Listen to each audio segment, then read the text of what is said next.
Assalamualaikum warahmatullahi wabarakatuh. Let me introduce myself. My name is Stephen. I'm from Group 1, and Group 1 are consists of Umaira Maulida, Leon Rahmatina, and Tiara Khairani. Today we are gonna discuss about rencana pelaksanaan pembelajaran bahasa Inggris. Untuk kompetisi dasarnya di KD 31, kami akan menerapkan fungsi sosial, struktur teks, dan unsur kebahasaan teks interaksi interpersonal, lisan dan tulis yang melibatkan tindakan menyatakan harapan, doa, dan ucapan selamat atas suatu kebahagiaan dan prestasi dari seseorang, serta menanggapinya sesuai dengan konteks penggunaannya. Lalu ada indikator pencapaian kompetensi, di mana untuk 3.1.1 mengidentifikasi struktur teks dan unsur kebahasaan pada teks ungkapan harapan atau doa dan ucapan selamat atas suatu kebahagiaan dan prestasi sesuai dengan konteks penggunaannya. Untuk 3.1.2 menyebutkan fungsi sosial dari ungkapan-ungkapan untuk menyatakan harapan atau doa serta ucapan selamat atas suatu kebahagiaan dan prestasi. Untuk 3.1.3 membedakan ungkapan-ungkapan yang digunakan dalam menyatakan harapan atau doa serta ucapan selamat atas suatu kebahagiaan dan prestasi sesuai dengan konteks penggunaannya. Kemudian ada tujuan pembelajarannya, di mana yang pertama mengidentifikasi unsur kebahasaan teks, interaksi dan interpersonal, lisan dan tulis yang melibatkan tindakan menyatakan harapan, doa, dan ucapan selamat atas suatu kebahagiaan dan prestasi, serta menanggapinya dengan cara melengkapi tabel dengan baik dan benar. Untuk yang kedua ialah menggunakan struktur teks dan unsur kebahasaan teks, interaksi interpersonal, lisan dan tulis yang melibatkan tindakan menyatakan harapan, doa, atau ucapan selamat atas suatu kebahagiaan dan prestasi, serta menanggapinya dengan membuat dialog menggunakan ungkapan yang sesuai. Untuk yang ketiga ialah secara berpasangan atau berkelompok membuat skrip percakapan pendek sederhana yang melibatkan tindakan menyatakan harapan, doa, atau ucapan selamat sesuai dengan konteks penggunaannya dengan memperhatikan fungsi sosial, struktur teks, dan unsur kebahasaan yang benar dan sesuai konteks yang telah diberikan. Untuk yang terakhir ialah mendemonstrasikan role play atau interaksi interpersonal dari teks tersebut serta menanggapinya dengan pengucapan yang tepat dan lancar, sehingga setelah pembelajaran dilakukan, peserta didik atau para siswa dapat mencapai KKM dengan penuh tanggung jawab, dapat bekerja sama serta jujur dan disiplin. Dan untuk fokus penguatan karakternya, di sini kami menulis ada 7. Yang pertama ialah membiasakan siswa bersikap religius, kemudian membiasakan siswa bersikap nasionalisme, bersikap disiplin, mandiri, bekerja sama, bersikap bertanggung jawab, dan juga bersikap percaya diri. Untuk selanjutnya akan dijelaskan oleh teman kelompok saya. Sekian, terima kasih. I'm Leon Rahmatina and I will continue to discuss about our NPP. Yang selanjutnya ada materi pembelajaran. Yang pertama ada teks atau tema, yaitu congratulations, hope, and wish.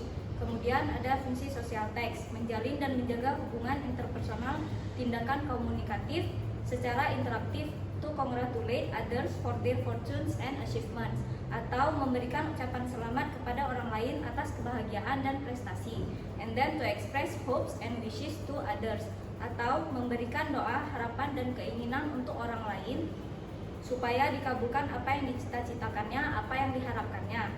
Yang ketiga ada struktur teks, yaitu memulai komunikasi dengan memberikan ucapan selamat kepada orang lain atas kebahagiaan dan prestasi serta doa, harapan, dan keinginan untuk orang lain supaya dikabulkan apa yang dicita-citakannya, apa yang diharapkannya.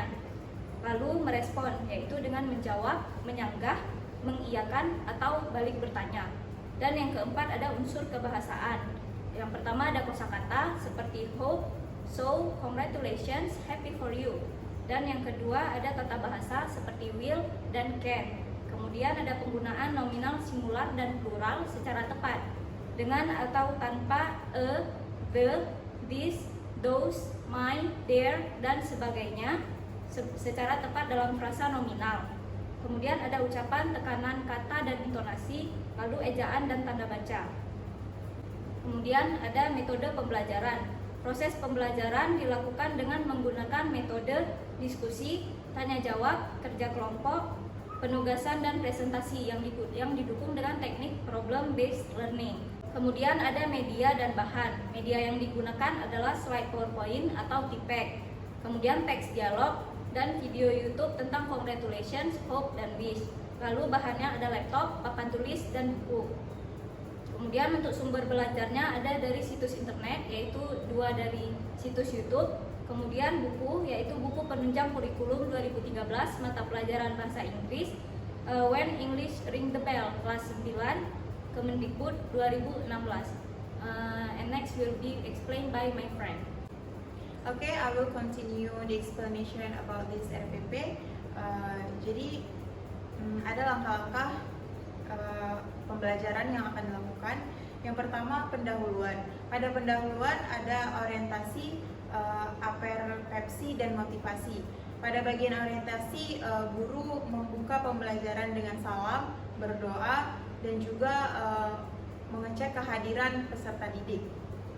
Kemudian aperpepsi, yaitu guru mengaitkan pembelajaran sebelumnya untuk melihat pemahaman peserta didik. Kemudian guru mengaitkan pembelajaran hari ini dan mengajukan pertanyaan atas pembelajaran hari ini. Apakah siswa pernah memahami pembelajaran tersebut sebelumnya?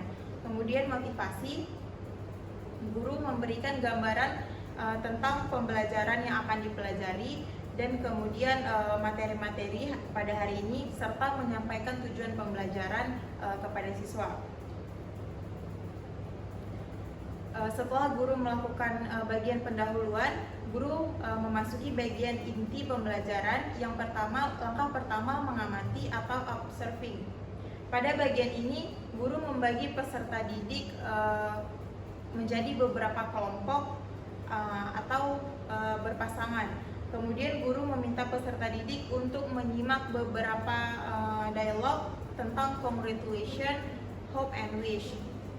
Kemudian guru menjelaskan tentang materi tentang ungkapan congratulation, hope, and wish. Dan guru meminta peserta didik mengamati materi serta contoh-contoh yang ada pada slide PowerPoint yang sudah guru siapkan. Langkah selanjutnya bagian questioning, yaitu guru meminta peserta didik menanyakan pembelajaran-pembelajaran tentang congratulation, hope, and wish yang kurang dipahami oleh peserta didik. Langkah ketiga, data collection. Pada bagian ini, guru mengarahkan peserta didik untuk bekerja sama dengan timnya untuk mengurutkan teks dialog yang belum sempurna. Kemudian guru mengarahkan peserta didik untuk bekerja sama membuat contoh teks dialog tentang congratulation, hope, and wish. Selanjutnya pada langkah keempat, yaitu menalar atau mengasosiasi. Pada bagian ini guru meminta siswa untuk berdiskusi mencari jawaban atas tugas yang telah diberikan. Setelah itu peserta didik menuliskan jawaban-jawaban yang sudah mereka dapatkan dari soal teks dialog yang belum sempurna. Langkah terakhir, mengkomunikasikan. Pada bagian ini guru meminta siswa mempresentasikan hasil kerjanya secara berkelompok atau berpasangan di depan kelas tentang ungkapan congratulation, hope, and wish. Dan guru meminta siswa membandingkan ungkapan yang menyatakan dan memberikan ucapan. Kemudian guru memberi umpan balik atau feedback pada siswa tentang unsur kebahasaan dan struktur teks yang ada pada ungkapan congratulation, hope, and wish. Setelah bagian inti selesai, memasuki bagian penutup. Pada bagian penutup, guru bersama dengan peserta didik membuat kesimpulan tentang pembelajaran yang dilakukan pada hari ini. Kemudian guru melakukan penilaian atau refleksi terhadap kegiatan yang sudah dilakukan. Selanjutnya guru melakukan penilaian dengan tes lisan dan pemberian penugasan baik tugas individual maupun kelompok kepada peserta didik, serta guru menyampaikan materi yang akan dipelajari pada pertemuan berikutnya. Nah, setelah itu guru bersama para siswa menutup pembelajaran dengan berdoa, lalu mengucapkan salam penutup. Kemudian ada penilaian pembelajaran remedial dan pengayaan. Yang pertama ada pada bagian sikap, yaitu keaktifan, kerjasama, percaya diri, dan tanggung jawab. Yang kedua ada pengetahuan dan keterampilan. Pada bagian ini bentuknya lembar kerja dan instrumennya terlampir pada RPP yang sudah kami siapkan. Kemudian remedial. Pada bagian remedial, pembelajaran remedial dilakukan bagi peserta didik yang tidak mencapai KD atau capaiannya belum tuntas. Kemudian tahapan pembelajaran remedial dilaksanakan melalui remedial teaching atau tugas yang diakhiri dengan tes. Kemudian tes remedial dilakukan sebanyak 3 kali. Dan apabila setelah 3 kali tes remedial dilakukan namun belum mencapai ketuntasan, maka remedial dilakukan dalam bentuk tugas tanpa tes tertulis kembali. Yang terakhir ada pengayaan. Pada bagian pengayaan, peserta didik yang mencapai nilai 70 sampai dengan 75 diberikan materi masih dalam cakupan KD dengan pendalaman sebagai pengetahuan tambahan peserta didik. Dan peserta didik yang mencapai nilai di atas 80 diberikan materi melebihi cakupan KD dengan pendalaman sebagai pengetahuan tambahan. Sekian dari saya, akan dilanjutkan dengan teman kelompok yang lain. My name is Umairah Maulida and I will continue the presentation. So the next slide is about lampiran materi ajar, yang mana di dalam materi yang ada di RPP kami akan memasukkan materi mengenai hope dan wish, termasuk memberikan contoh hope dan wish. Lanjutkan dengan congratulation, yang mana kami juga memasukkan contoh congratulating. Kemudian juga ada melampirkan contoh dialog disertai dengan materi pembelajaran remedial dan materi pembelajaran pengayaan, yang mana untuk lebih lengkapnya bisa dilihat di dalam RPP kami.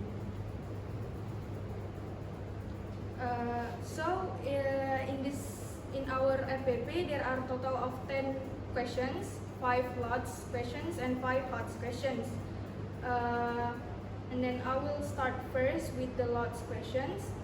Jadi dari pertanyaan ini bisa dilihat kalau pertanyaan ini masuk ke dalam C3, yang mana membahas tentang language feature dari congratulating. And then for the hot questions, from these questions we can see that these questions ask the students to menangkap apa makna yang ada dari dialog tersebut. Oleh karena itu questions ini termasuk ke dalam C4 questions, yaitu analyzing. And then for the next slide is about rubrik penilaian. Jadi pedoman perskoran dari RPP kami itu termasuk ke dalam tabel ini, yaitu jawaban tepat akan kami berikan 10 skor, sedangkan jawaban salah atau tidak dijawab tidak mendapatkan skor. Jadi jumlah skor maksimal itu adalah 100 jika keseluruhan siswa dapat menjawab ke 10 soal dengan benar, maka akan mendapatkan nilai 100. Nilai siswa juga dikalikan 10 dari skor perolehan dikalikan dengan 10. Demikian presentasi dari kelompok kami, lebih dan kurang kami mohon maaf. Dan terakhir saya ucapkan Assalamualaikum warahmatullahi wabarakatuh.